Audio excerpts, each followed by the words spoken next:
Hello guys, in this video I'm going to talk to you a little bit about the different kinds of doctors. I often notice when patients come to talk to me, they might ask me a question and I might have to tell them that I'm unable to take care of that issue because it's not my area of expertise. Now, it's probably unrealistic of me to expect my patient to know that information without them having some background information. So as you guys all know, our bodies are very complex, and also challenging thing about medicine is that we're always coming up with new diagnoses, new ways to treat a problem, and new medications. As the diagnosis and the treatments go forward and we have more and more of this information, it becomes much harder to keep track of all of this information. And this is where different specialties come in. So for example, I'm sure most of you guys have heard of a GP or a family medicine doctor. Family medicine doctors have knowledge in generally everything. They can take care of babies and they can take care of adults up towards the end of life. They will follow you throughout your life if you are fortunate enough to have a family doctor, and if they feel that there's an issue that needs a specialist, for example, if you need a surgical procedure,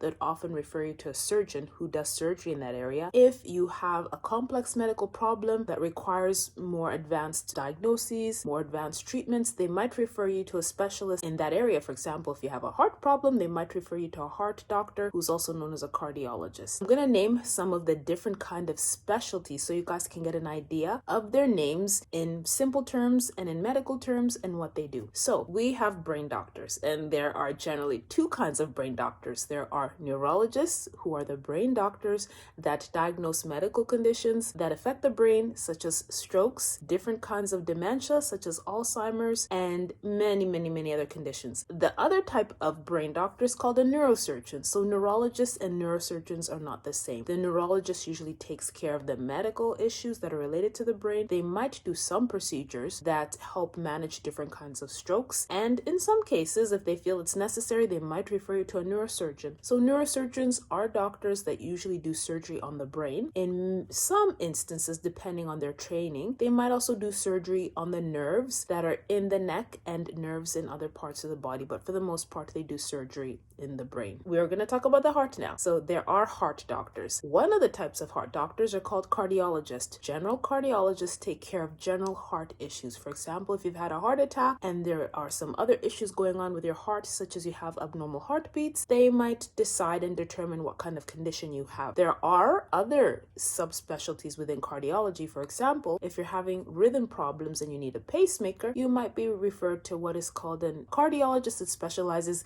in looking at the rhythm of the heart and giving devices if that's necessary to help treat the abnormal rhythm of the heart. There are also heart surgeons, cardiothoracic surgeons. They do surgery on the heart. The heart is pretty complex. It's actually a 4-chambered organ, and it has different valves and different chambers, and it's good to have a heart surgeon because they are likely very good at what they do, and they focus on just doing surgery on the heart. So there are lots of other organs in our body. I could go on and on and on for a couple of hours, but I just want you guys to kind of get the general gist of what is going on. So another common organ that we all have for sure is skin. Skin is the largest organ that we all have. So the skin doctors are called dermatologists. You might go to your regular family doctor and say, oh, I have this rash, and oftentimes they'll know what's going on. But if they are not comfortable with just giving you that certain diagnosis, or they have some questions, they might send you to a dermatologist. So general dermatologists take care of general skin issues, and they often have training in general internal medicine. So they can tell if a rash or a condition is telling you about something that's going on internally. For example, somebody might have a rash that is actually telling us that cancer is going on in the body. The family medicine doctor, the GP doctor, might be able to determine that, or another doctor, but a dermatologist would very easily be able to say, okay, this is not just a basic rash or a rash due to some kind of virus. This is a rash where I need to take a tissue sample. It might be due to cancer, and they can give you additional treatments. Even within the field of dermatology, there are other specialists.